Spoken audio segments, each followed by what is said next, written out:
तुम्हारी रक्त पलट देंगे देवी। तुम हमसे बच के नहीं जा पाओगी।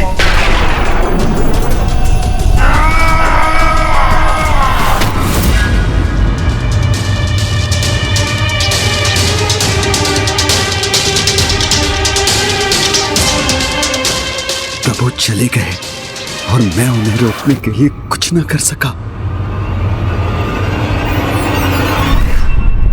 ओम श्री मात्रे नमः।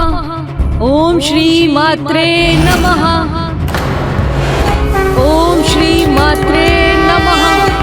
ओम श्री मात्रे नमः।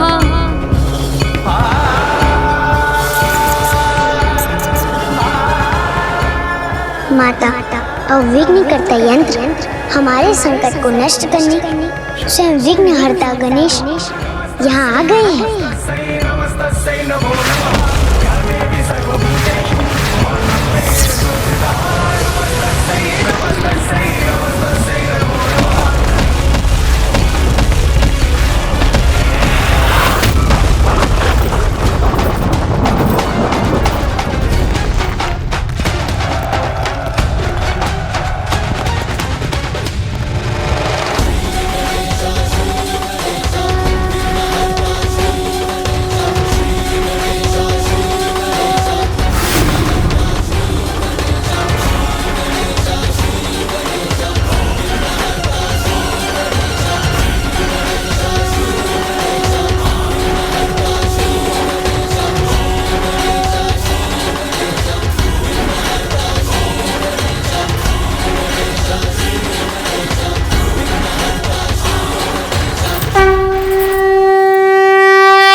जो माताएं संसार की समस्त शक्ति और ऊर्जा का प्रतीक है, वही आज मेरे विघ्नकर्ता यंत्र के कारण इस ऊर्जाहीन अवस्था में आ गई। मेरे इस दोष के लिए मुझे क्षमा करे माता।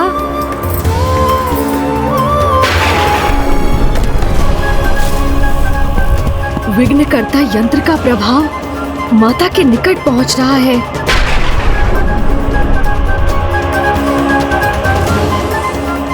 मुझे शीघ्र इस समस्या का अंत करना होगा।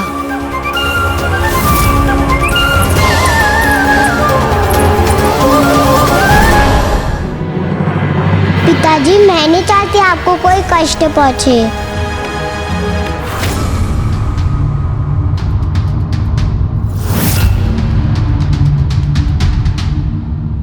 क्योंकि मेरी विवशता का लाभ उठाकर तुमने जो दुष्टता की है, उसका अत्यंत भयंकर दंड तुम्हें अवश्य मिलेगा। आप कृपा कर माता पराशक्ति और गणेश जी के विरुद्ध युद्ध रोक दीजिए।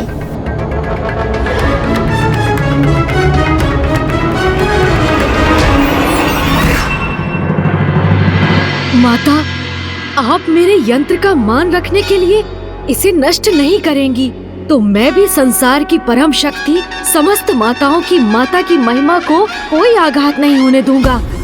इस यंत्र का प्रभाव आप तक पहुंचने के पहले ही इसे मैं नष्ट कर दूंगा।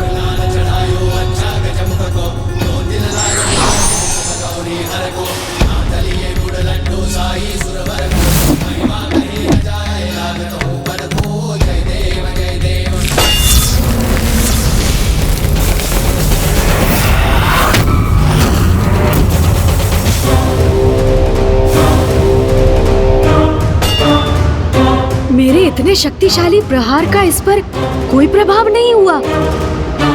पुनः प्रयास करता हूँ।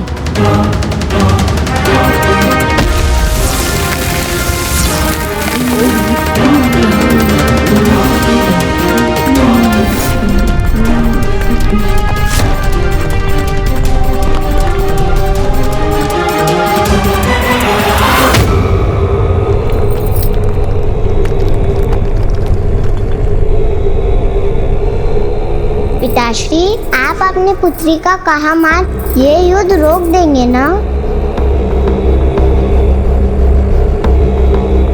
प्रभु चले गए तो अब अपनी और अपने यज्ञ की सुरक्षा के लिए मुझे कोई अन्य उपाय करना होगा।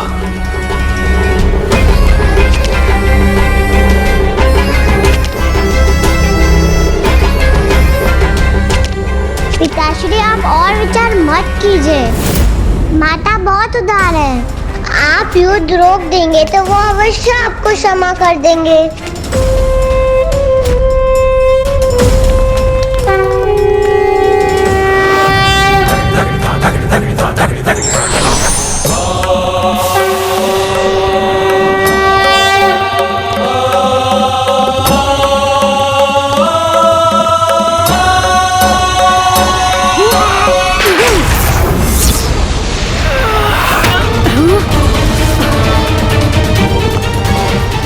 मैं इस यंत्र को कैसे नष्ट करूं?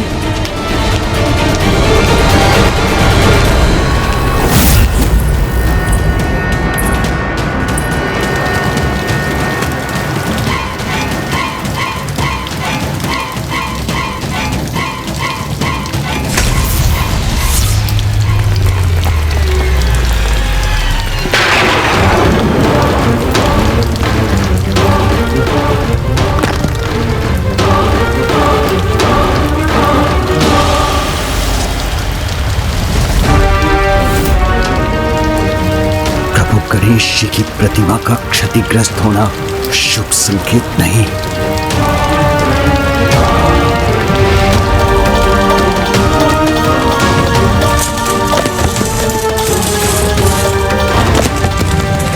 पिताश्री सावधान। पिताश्री अपने बचाव के लिए कुछ कीजिए। पिताजी तो अपने विचारों में खोए हैं, मुझे ही कुछ करना होगा।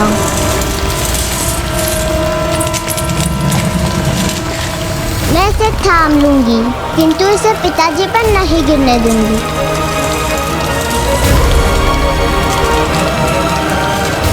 पिताश्री बचिए।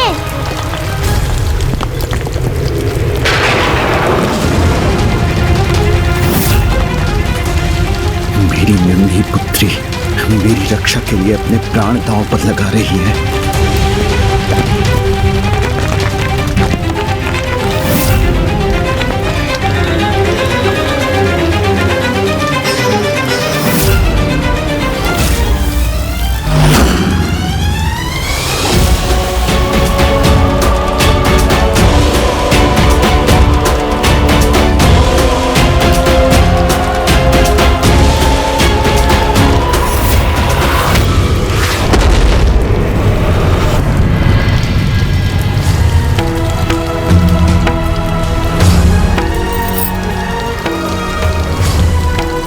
चिंता मत करो पुत्री, शीघ्र ही हमारे सभी संकट सदा के लिए दूर हो जाएंगे।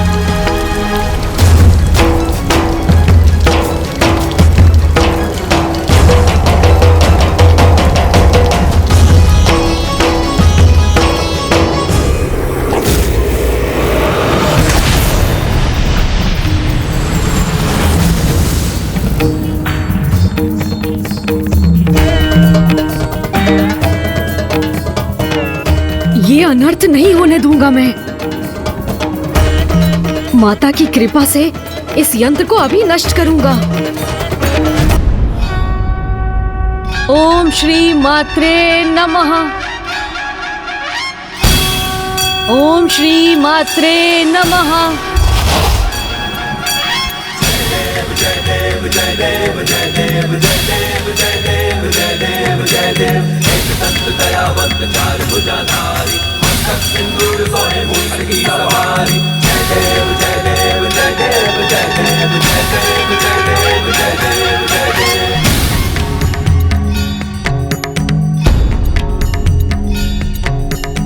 प्रथम पूज्य गणेश जी अपने विघ्नहर्ता रूप को धारण कर इस विघ्नकर्ता यंत्र को अवश्य नष्ट कर देंगे।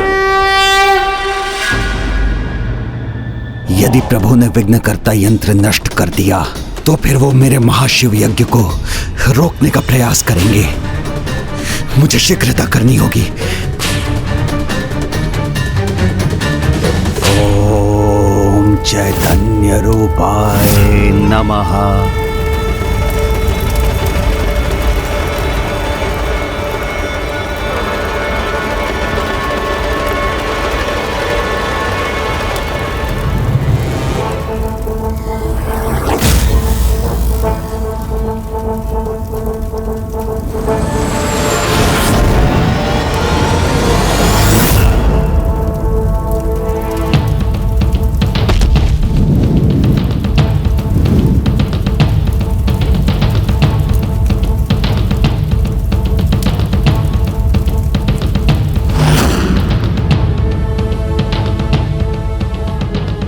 प्रभु गणेश जी, स्वयं आपका रचा, आपका परम भक्त हूं मैं, तो इतनी शीघ्र भयभीत अथवा पराजित कैसे हो सकता हूं मैं?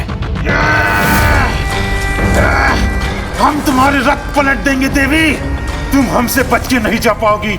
हम तुम्हें बंदी बनाएंगे।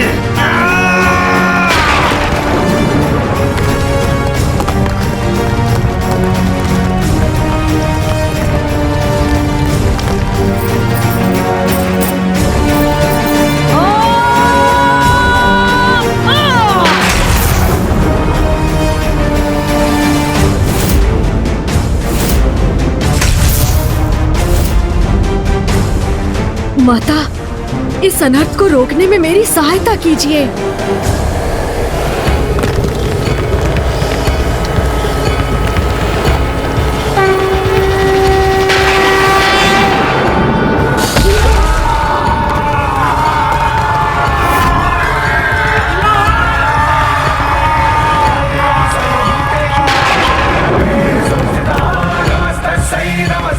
ये संकट अभी पूर्ण रूप से टला नहीं है।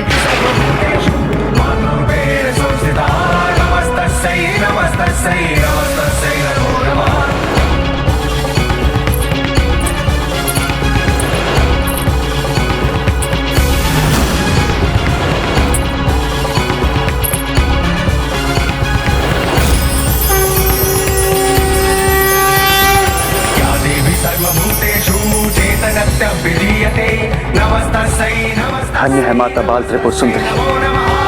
इस यंत्र की ऊर्जा उन तक पहुंचकर भी उन्हें तनिक भी प्रभावित नहीं कर पाई।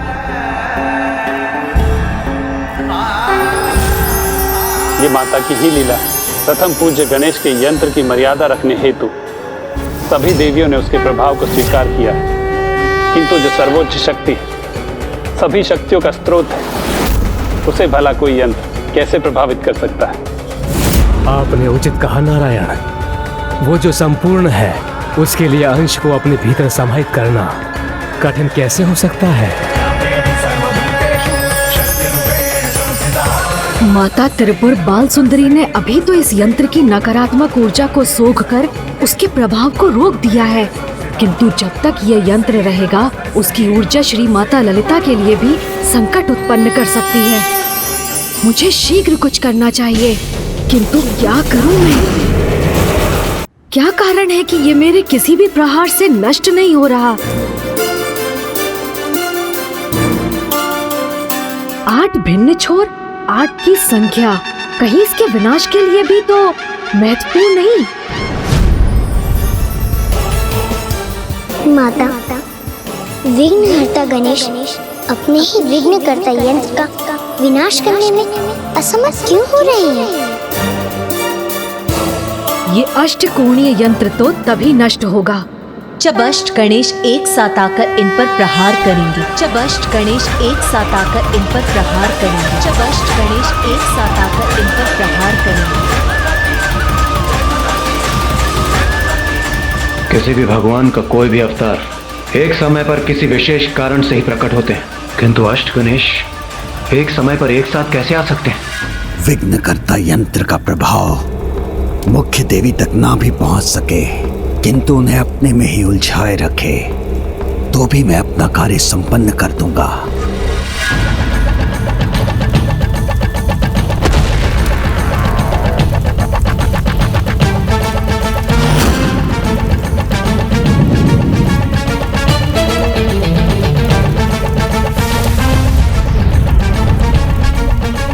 आप सफल हो या ना हो गणेश जी, किंतु आपका ये भक्त भंडासुर अवश्य सफल होगा।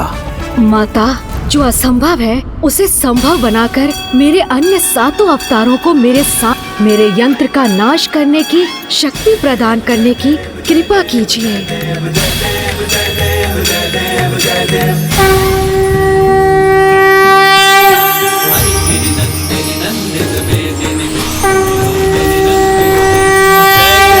महिषासुरमर्दिनि रम्य कपर्दिनि शैलसुते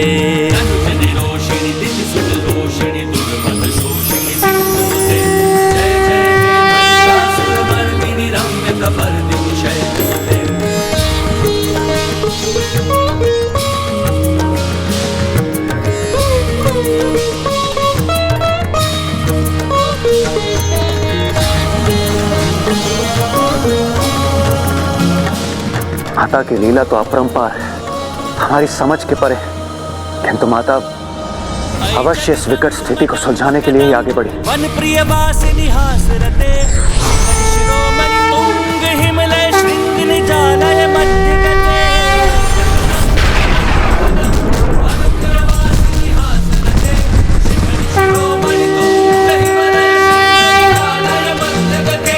मधु मधुरे मधु कैटभ गंजनि कैटभ भंजिनी रास रते।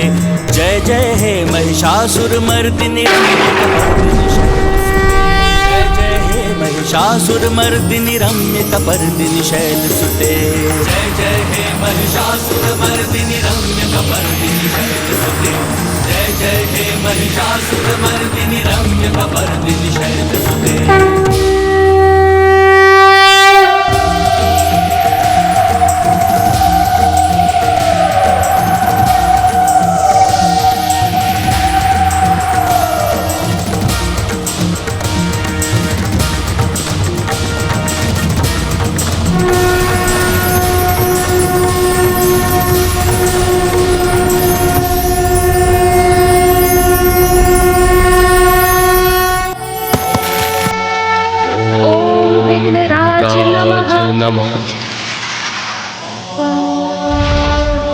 ओम गजाननाय नमः।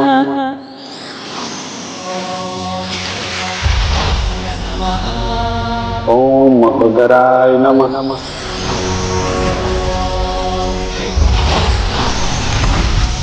ओम वक्रतुंडाय नमः। ओम धूम्रवर्णाय नमः। ओम लंबोदराय नमः। ओम विकटाय नमः।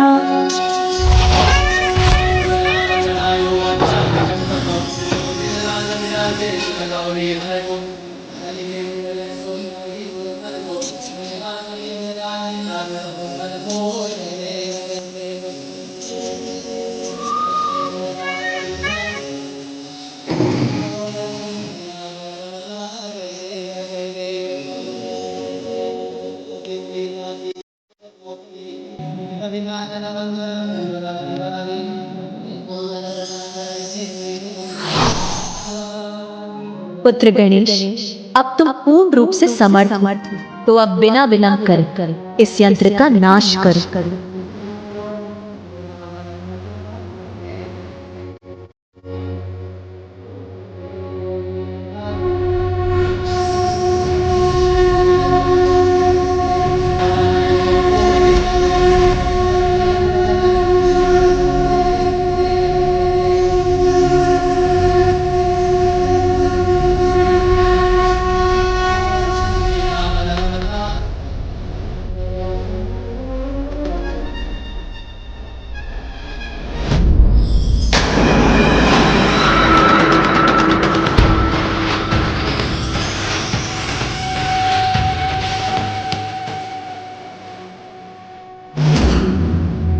ये भंडासुर के अंत का आरंभ है।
मेरी विवशता का लाभ उठाकर तुमने जो दुष्टता की है उसका तो अत्यंत भयंकर दंड प्राप्त होना चाहिए तुम्हें।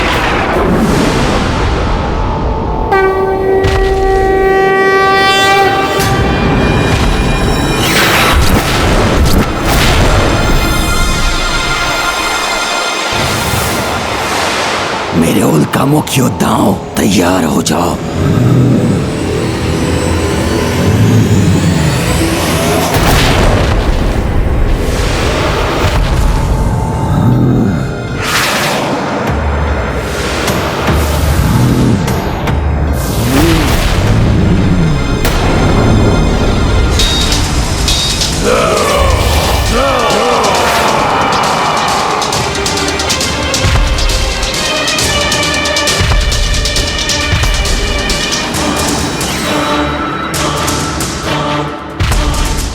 हमारे रहते हुए आप आगे नहीं बढ़ सकते गणेश जी, हम आपको रोक लेंगे।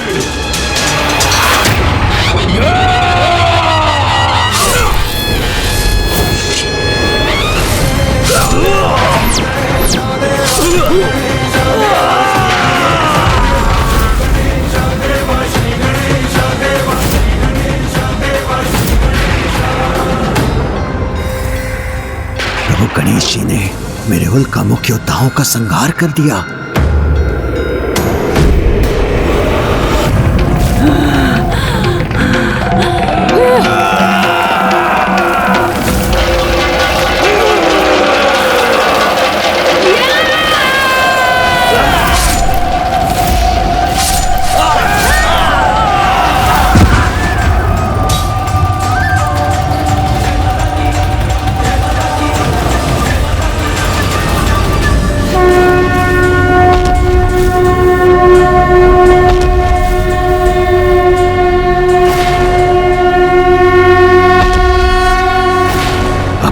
सुरक्षा का एक ही उपाय है।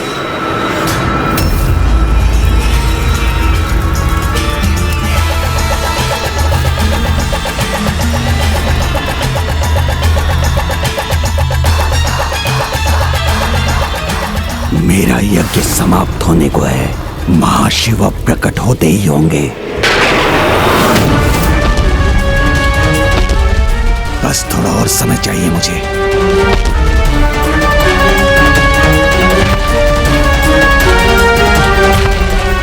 प्रभु को रोकने के लिए उनसे युद्ध भी करना पड़ा तो करूंगा मैं।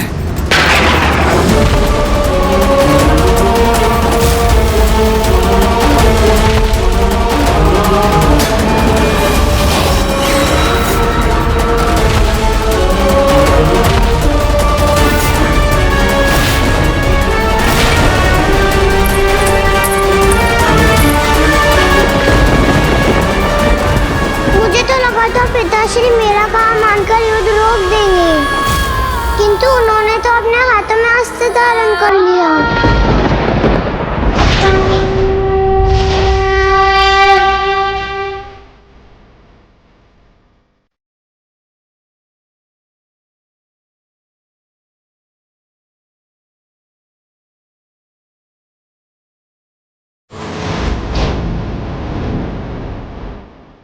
नहीं, इस उग्र रूप में प्रभु गणेश जी का सामना करना उचित नहीं।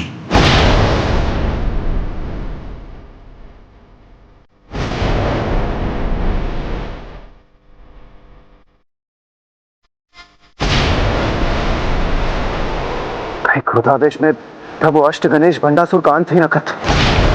यदि ऐसा हुआ तो बहुत बड़ा अनर्थ हो जाएगा, क्योंकि भंडासुर का अंत तो माता ललिता द्वारा ही नियत है। भंडासुर, मेरे रूप में तुम्हारा काल तुम्हारी ओर बढ़ रहा है। अब तुम्हारा बचना असंभव है।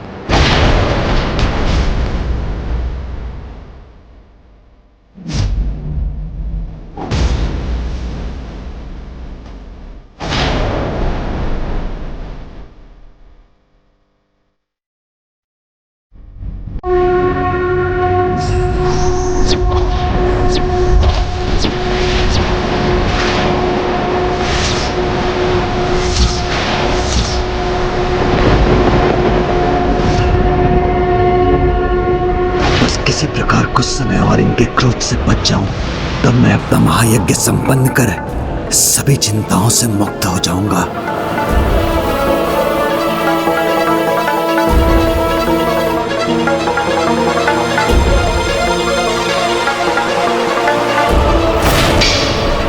प्रभु, आप परवार कर आपका अपमान नहीं कर सकता। मैं आपका परम भक्त जो हूं प्रभु, सदा आपकी पूजा और सेवा में समर्पित रहने के लिए ही तो आपको सदा निकट रखा था प्रभु। किंतु यदि आप मुझे मेरी भक्ति का दंड देना चाहते हैं तो दे दीजिए प्रभु, इतना तो चलता है। मेरे जन्मदाता हैं आप, तो मेरा अंत करने का भी अधिकार है आपको, भले ही मैं निर्दोष क्यों ना हूं। आप मेरे प्राण लेना चाहते हैं ना, तो लीजिए प्रभु।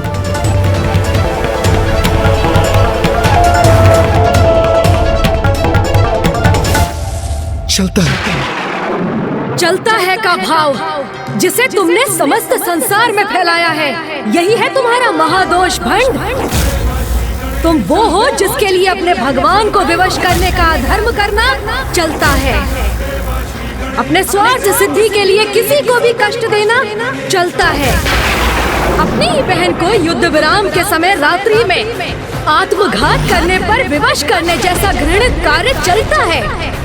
किंतु धर्म और अधर्म का भेद भूलकर दूसरों के अहित को अपने हित का आधार बनाने वाले अधर्मियों को रोकने का चलता है कि इस भाव के अंत और पापियों को दंडित करने का समय अब आ गया है।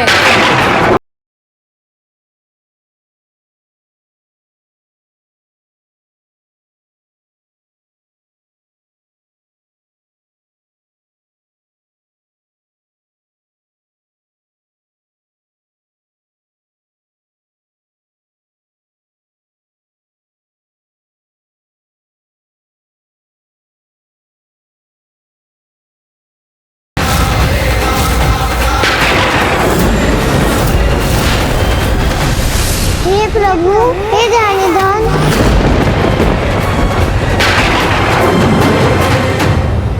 मेरे गणेश की दया कीजिए।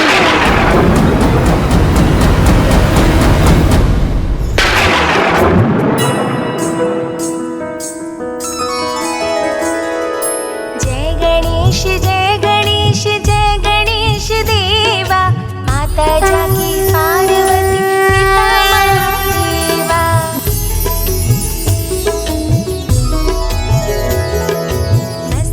पर चंद्र सोहे गजमुख सुहाए, गौरी पुत्र गणाधीश सर्वेश्वराय। मस्तक पर चंद्र सोहे गजमुख सुहाए, गौरी पुत्र गणाधीश सर्वेश्वराय। संपूर्ण जग में आप प्रथम पूज्य देवा, संपूर्ण जग में आप प्रथम पूज्य देवा।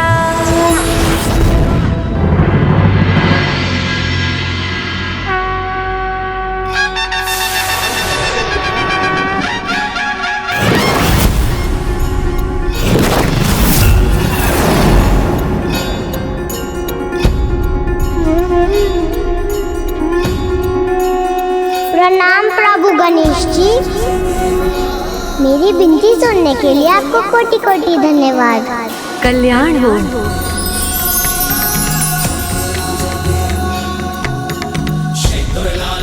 बालिका रश्मि प्रभा, मैं तुम्हारी स्तुति से प्रसन्न हुआ। कहो, क्या इच्छा है तुम्हारी?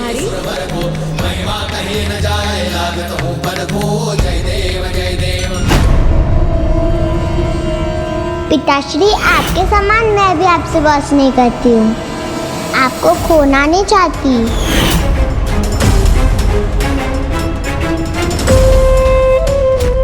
मैं सुरक्षित रहूं, मुझे अमृत प्राप्त हो, इसके सिवाय क्या इच्छा होगी इसकी।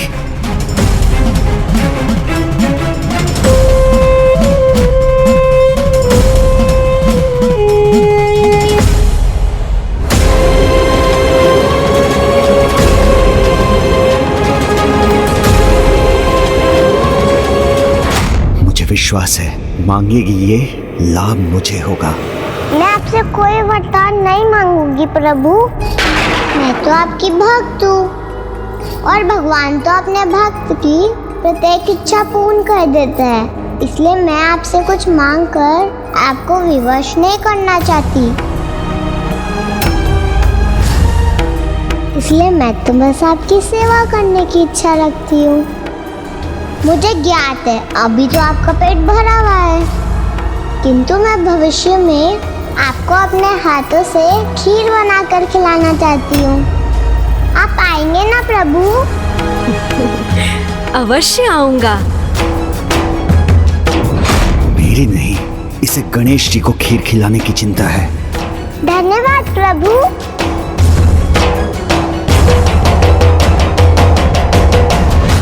भंडासुर, धर्मपरायणता के जिस शिखर पर तुम्हारी पुत्री है, वहां तो तुम्हें होना चाहिए था। उसके समान तुम्हें भी ज्ञात होना चाहिए था कि अपने ईश्वर से प्रेम करना, उनकी स्तुति वंदना कर, उनकी भक्ति करना और उन्हें प्रसन्न कर उनकी इच्छा से वरदान प्राप्त करना धर्म की मर्यादा के अनुसार उचित है। किंतु जो तुमने किया, अपने ईश्वर को अपनी भक्ति से विवश कर उनकी अनिच्छा से शक्तियां प्राप्त करना सर्वथा अनुचित है, अधर्म है। और जो अधर्म से शक्तियां प्राप्त करता है वो आरंभ में शक्तिशाली अवश्य हो जाए, किंतु अंत में उसे भयंकर दुर्दशा का सामना अवश्य करना पड़ता है।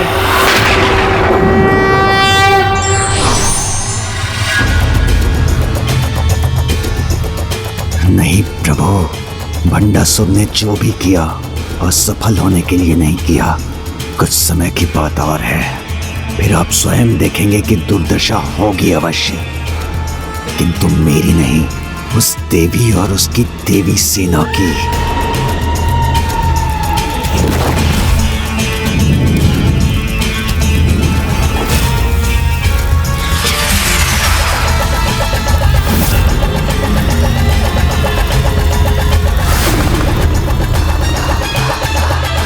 इस युद्ध में अंतिम विजय तो मेरी ही होगी प्रभु। विघ्नहर्ता श्री गणेश जी की प्रणाम माता। मुझे क्षमा कीजिए माता, मेरे कारण आपकी सेना को इतने विघ्न का सामना करना पड़ा। किंतु पुत्र, तुम्हारे कारण ही तो यह देवी सेना उन विघ्नों से मुक्त हुई है। माता, उसका कारण भी मैं नहीं, आप ही हैं। क्योंकि यदि आपने मेरे सभी 8 अवतारों को एक साथ प्रकट न किया होता तो मैंने जो भी किया उसकी प्रेरणा भी तो मुझे तुम्हारे यहाँ होने से ही प्राप्त हुई है पुत्र। जिस प्रकार सूर्य की एक किरण से रात्रि का अंधकार छट जाता है, उसी प्रकार विघ्नहर्ता के होने से निराशा आशा का रूप ले लेती है। बुद्धि संकट को दूर करने का उपाय सुझाती है। इसीलिए मैं तुम्हें ये आशीर्वाद देती हूँ, तुम्हारी महिमा प्रत्येक ब्रह्मांडों में, प्रत्येक कल्प में इसी प्रकार स्थिर रहेगी पुत्र। तुम सदा प्रथम पूज्य के रूप में स्थापित रहोगे और विघ्नहर्ता कहलाओगे।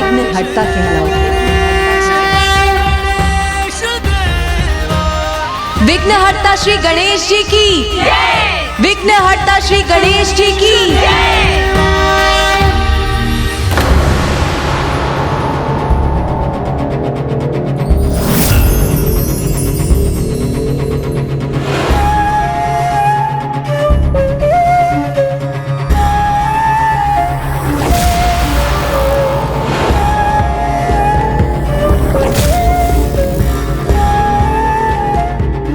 क्या हुआ माता, आप अमरपुर से आने वाले इस प्रकाश को देखकर चिंतित क्यों हो गई?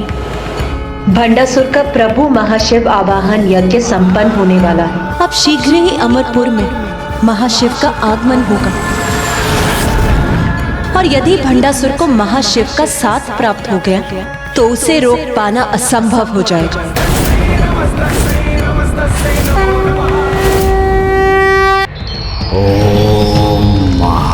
शिवाय नमः। ओम महाशिवाय नमः।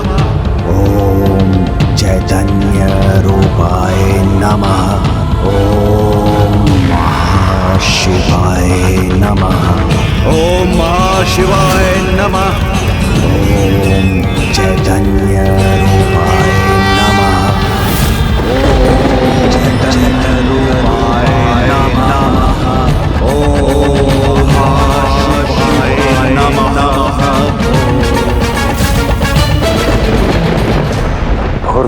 महादेव का वरदान प्राप्त कर भंडासुर 60 सहस्त्र वर्षों तक अपना राज स्थापित करने में सफल हुआ था।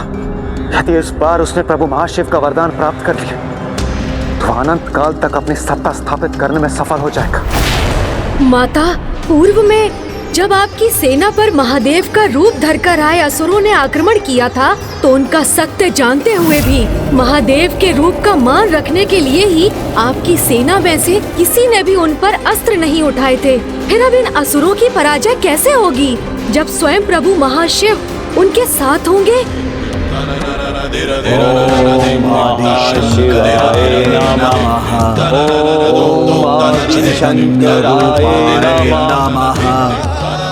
इस दुष्ट का यज्ञ संपन्न हो गया तो यह धर्मी एक निर्मम आखेटक के समान धर्म का आखेट करेगा और उसे विलुप्त हो जाने पर विवश कर देगा।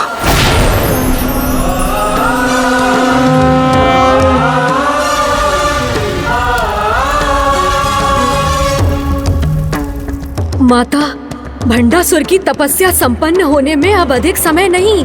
शीघ्र ही प्रभु महाशिव के अमरपुर पहुंचने पर ये दुष्ट असुर अजय हो जाएगा, जिसमें अब मात्र प्रभु महाशिव के 2 पग आगे बढ़ने की ही देर है।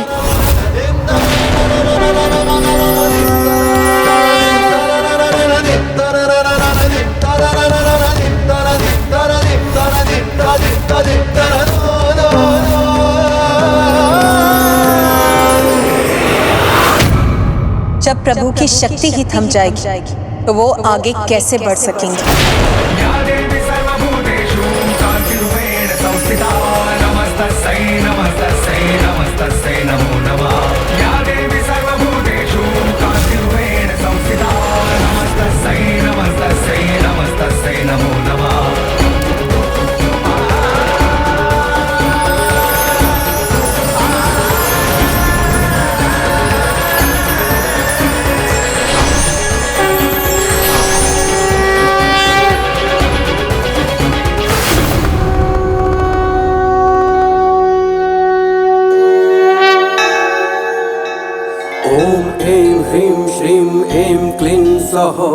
ओम नमस्त्रिपुरा सुंदरी हृदय देवी शिरो देवी शिखा देवी कवच देवी नेत्र देवी अस्त्र देवी कामेश्वरी भगमालिनी।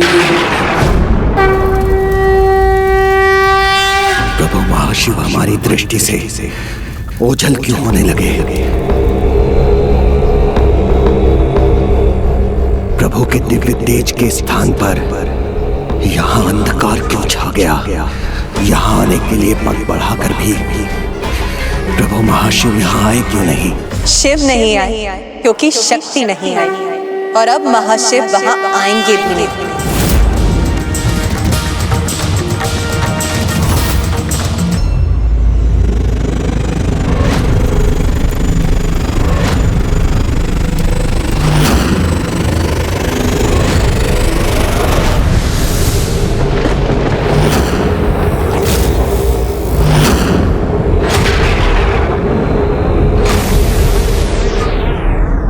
मेरे यज्ञ की अग्नि शांत क्यों हो गई?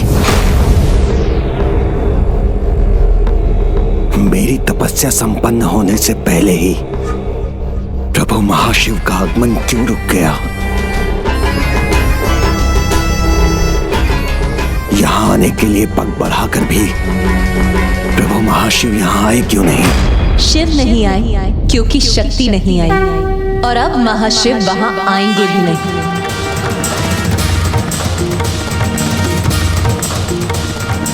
भंडासुर को प्रभु की एक ही झलक से संतोष करना होगा, क्योंकि प्रभु के दर्शन और प्रभु का आशीष तो उसे तब प्राप्त होता जब वो कपट से नहीं अपितु उचित उद्देश्य से अपना तप संपन्न करता। और उससे भी गूढ़ सत्य तो ये है कि प्रभु महाशिव और मैं एक दूसरे के पूरक हैं, इसीलिए हम दोनों भिन्न नहीं, एक ही हैं।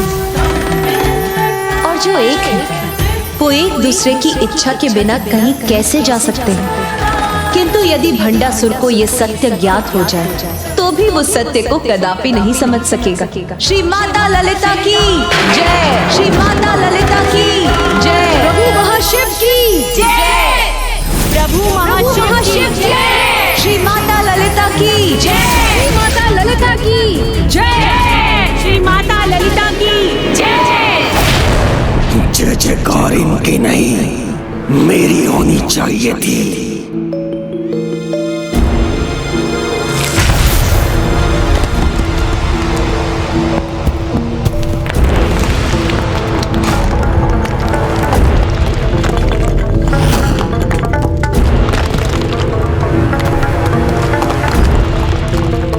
क्रोध से हो भयभीत संसार, ये उसी मायावी की माया है जिसने तुम्हारे यज्ञ को भंग कर तुम्हें पुनः विफल कर दिया और तुम कुछ भी ना कर सके। ईर्ष्या से मिलती है सत्ता। आज तो तुम्हारी विजय के साथ तुम्हारा गुणगान होना चाहिए था, किंतु उस मायाविनी ने सब कुछ छीन लिया तुमसे। मोह पाश में सब संसार, ना तुम उसकी माया के कारण प्रभु गणेश जी की कृपा से वंचित होते और ना ही तुम्हारा यज्ञ अधूरा रहता।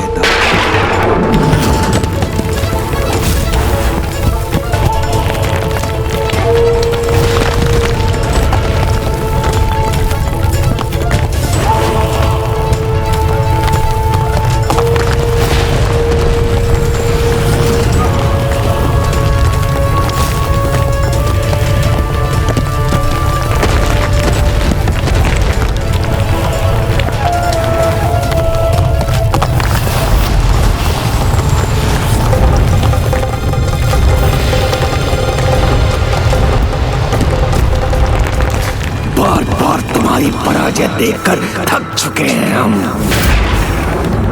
किंतु तुम्हें जैसे अपने घोर अपमान का आभास ही नहीं। महान असुर महानायक भंडासुर हो तुम, तो अपनी महानता का प्रमाण दो, क्योंकि अतीत के अन्य असुर सम्राटों के समान हमें अपना भयानक वध स्वीकार नहीं।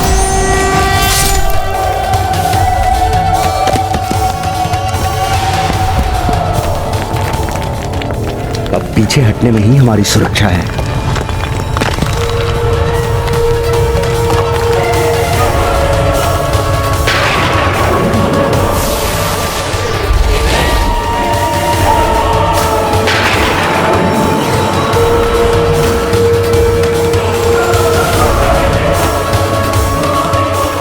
अतीत के पराजित असुर सम्राटों के समान अपना अंत नहीं, विजय चाहिए मुझे, फिर उसके लिए मुझे कुछ भी करना पड़े। इतना तो चलता है।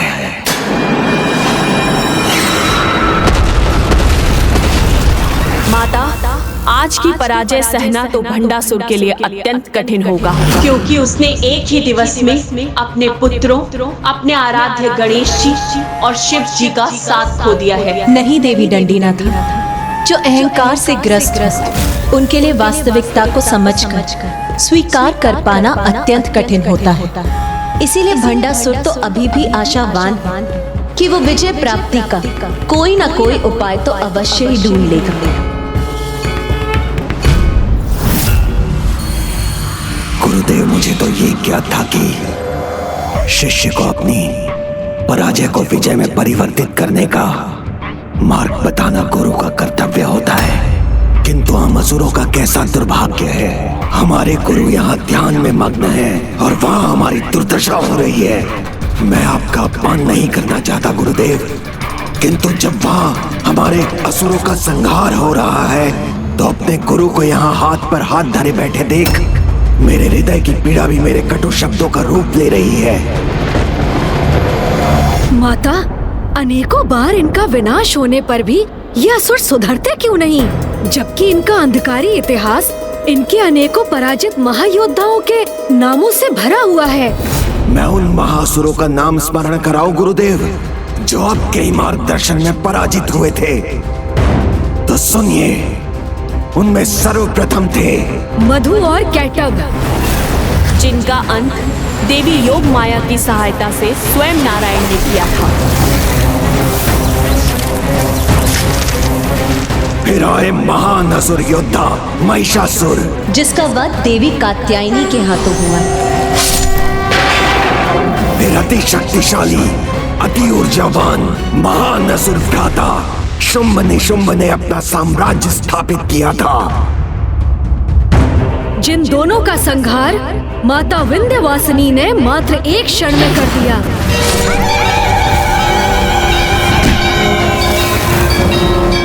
फिर महाबली तारकासुर, माता पार्वती से प्राप्त शूल से ज्येष्ठ कार्तिकेय भैया ने उसका अंत किया। तारकासुर के उपरांत थी त्रिपुर के स्वामी त्रिपुरासुर। गणेश जी द्वारा निर्मित रथ पर सवार होकर मात्र एक ही बाण से स्वयं महादेव ने उसका सर्वनाश किया। फिर महासुर भ्राता हिरण्याक्ष और हिरण्यकश्यप, वो दोनों असुर नारायण के नरसिंह अवतार के द्वारा काल की भेंट चढ़े। सहस्त्रार्जुन, प्रभु परशुराम जी ने जिसका वध किया। अनंत काल से यही होता आया है और भविष्य में भी यही होगा। त्रेता युग में नारायण अपने श्री राम अवतार, भ्राता लक्ष्मण और महादेव के अवतार श्री हनुमान की सहायता से रावण, कुंभकर्ण और मेघनाद जैसे असुरों का वध करेंगे। उसके उपरांत माता, और द्वापर युग में श्री नारायण कृष्ण अवतार लेकर कंस, शिशुपाल और दुर्योधन जैसे दुष्टों का वध करेंगे। किंतु माता, कलयुग में जब अधर्म का सर्वाधिक विस्तार होगा, तब अधर्मियों का अंत कैसे होगा? कलयुग में जब भंडासुर द्वारा रोपा गया चलता है का भाव अपने चरम पर पहुंचकर सभी मर्यादाओं का दमन करेगा, तब श्री हरि नारायण कल की अवतार लेंगे। बुराई का अंत कर अच्छाई का वर्चस्व स्थापित करेंगे और संसार के समक्ष ऐसे उदाहरण सदा प्रस्तुत होते रहेंगे जब अधर्म को बढ़ावा देने वाले असुरों का विनाश होगा। और कितने उदाहरण दूं मैं आपको गुरुदेव? सदा हमारे असुरों के साथ अन्याय ही हुआ है। हमारा भाग्य कब पलटेगा? क्या हमारे विजय का द्वार कभी नहीं खुलेगा? जब हर बार हमारा विनाश ही होता है, तो आप अपना कर्तव्य कहाँ निभा रहे हैं?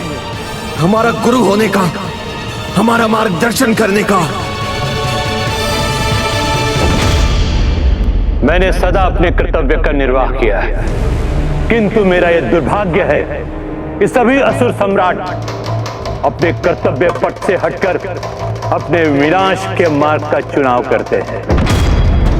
कभी लोभ तो कभी मद, कभी मोह तो कभी मात्सर्य, कभी काम तो कभी क्रोध के कारण असुर सम्राटों ने सदा अपने सर्वनाश को आमंत्रित किया है। और तुम वो सभी 6 विकारों के स्वामी हो। तुम्हारा भी वही परिणाम होगा, तुम्हारा भी सर्वनाश होगा।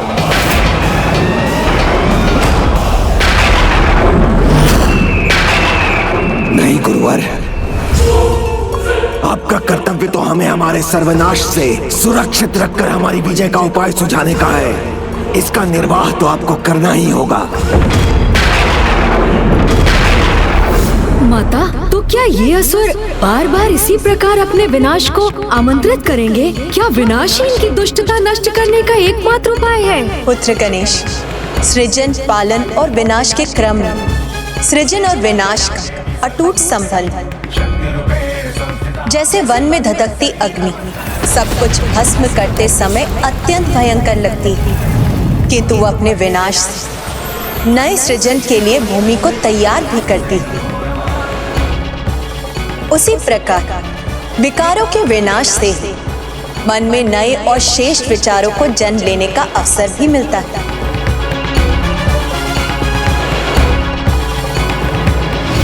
अपने भाग्य को परिवर्तित कर अपने विनाश को रोकने का चुनाव करने का अधिकार तो सभी सम्राटों के पास था, जिसका लाभ उन्होंने उठाया नहीं। किंतु तुम अभी भी अपने विवेक को जागृत कर वो चुनाव कर सकते हो जिससे तुम भी सुरक्षित रहो और असुर समाज भी। बुद्धिमान वही होता है भंडासुर जो अन्य किसी के भूल से सीख लेकर उचित मार्ग अपनाता है। अतीत के असुर सम्राटों की भूलों से सीख लेकर माता पराशक्ति से युद्ध करने की इच्छा त्याग दो। विनाश के पूर्व और विनाश के पश्चात अपने कर्मों को सुधारने का अवसर सबको मिलता है।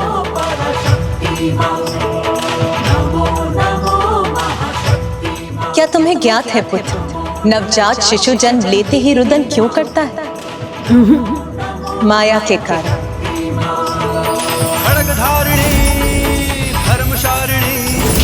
हम सबकी रक्षा करो। और वो अपने नए जीवन पूर्व के दोषों और पापों को ना दोहराने का प्रण लेता है, किंतु वो अपने नए जीवन के साथ जैसे ही सांसारिक माया जाल में प्रवेश करता है वो सब कुछ भूल जाता है जो उसके प्रथम रुदन का कारण बनता है। तो माता, जब सभी को अच्छाई के मार्ग पर चलने की प्रेरणा प्राप्त होती है तब भी अनेक जीव स्वार्थ सिद्धि के लिए अधर्म क्यों करने लगते हैं? क्योंकि माया के प्रभाव में आप अधिकतर जीव जीवन के प्रारंभ में ही संसार के माया जाल से भ्रमित हो जाते हैं और अपने अंतरात्मा के स्वर को नकार देते हैं। किंतु कुछ जीव ऐसे भी होते हैं जो निरंतर इस माया जाल से संघर्ष करते रहते हैं। वही इस माया का रहस्य समझकर सुपथ पर लौटने में सफल हो पाते हैं, और वो माया कोई और नहीं, मैं ही।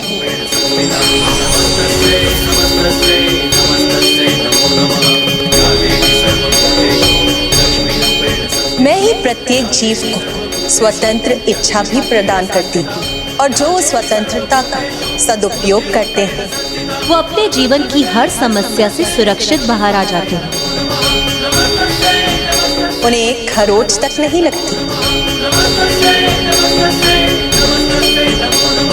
अभी भी समय है। जो क्षति तुम्हें पहुंची है उसे मात्र एक खरोंच समझकर भुला दो और अपने सुधार के मार्ग को अपनाओ। पूर्ण श्रद्धा से देवी महामाया के समक्ष समर्पण कर अपना भला बुरा सब कुछ उन पर छोड़कर अपने भाग्य को सुधारने का उपाय करो भंडासुर।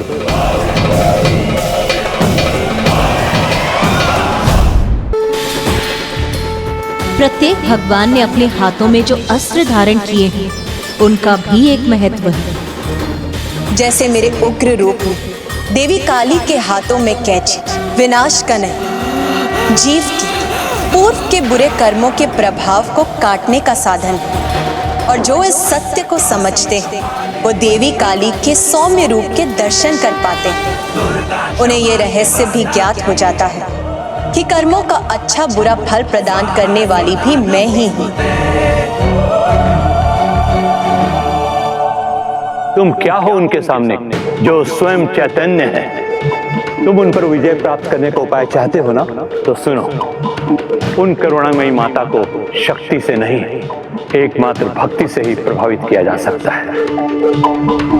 समय के अनंत धारा के किसी भी भाग में, किसी भी युग में जो सच्चे मन से ईश्वर का ध्यान करता है, मेरी कृपा दृष्टि से वही कर्मों के चक्रव्यूह से मुक्त हो पाता है। इसलिए चैतन्य महाशक्ति का नाम स्मरण कर सुधार लो अपने कर्मों को, अपने कपट और चलता है कि प्रवृत्ति को त्याग दो। माता के चरणों में गिरकर उनसे क्षमा याचना करो।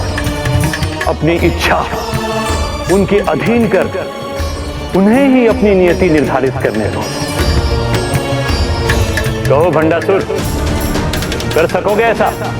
मेरे बताए सरल और सुगम मार्ग पर चल सकोगे तुम? बोलो भंडासुर। गुरुदेव, मैंने आपसे अपने विनाश को रोकने का मार्ग पूछा था।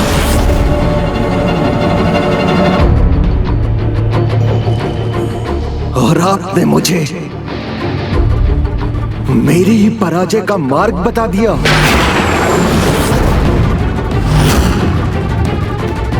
सुझाना ही है तो असुरों के इतिहास पर जो पराजय का कलंक है उसे मिटाने का उपाय समझाइए, अन्यथा उसका परिचय दीजिए जो मुझे ऐसा महाशक्तिशाली अस्त्र देने में समर्थ है जिससे मैं किसी को भी पराजित कर सकूं। मेरी परम शत्रु देवी पराशक्ति को भी। यदि यही तुम्हारी इच्छा है तो तुम्हें अपने दिवंगत पुरखों के पास जाना चाहिए। मात्र वही है जो महाशक्ति की शक्ति से सर्वाधिक परिचित है। असुरों के ये कल के नायक ही आज के असुर नायक की सहायता कर सकते हैं।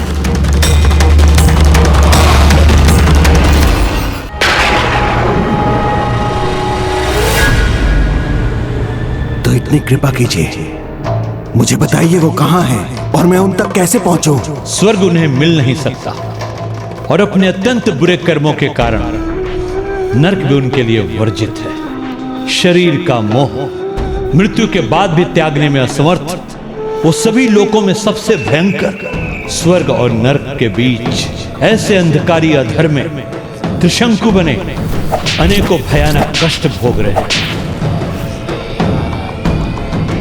जहां वायु भी उनके संपर्क में आकर दूषित होने के भय से प्रवेश नहीं करते।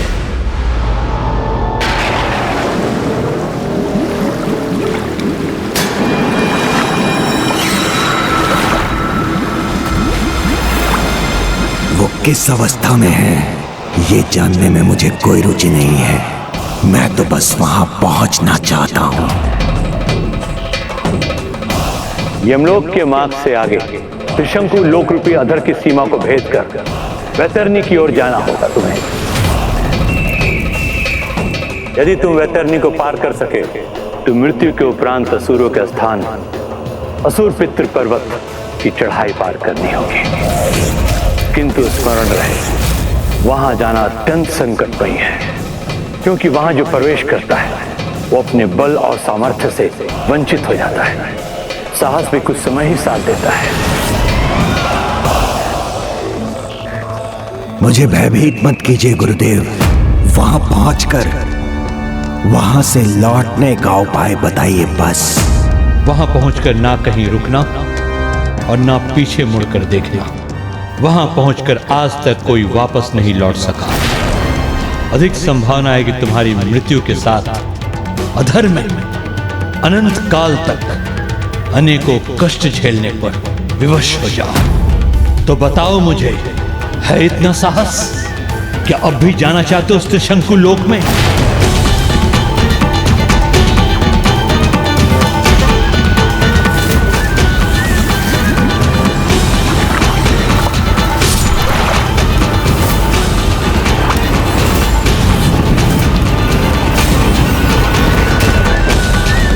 बोलो भंडासुर, वहां जाओगे तुम?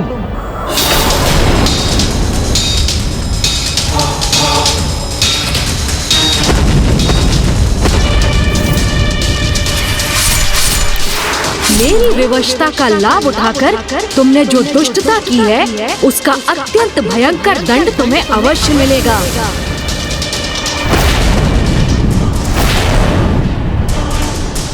जाऊंगा, अवश्य जाऊंगा।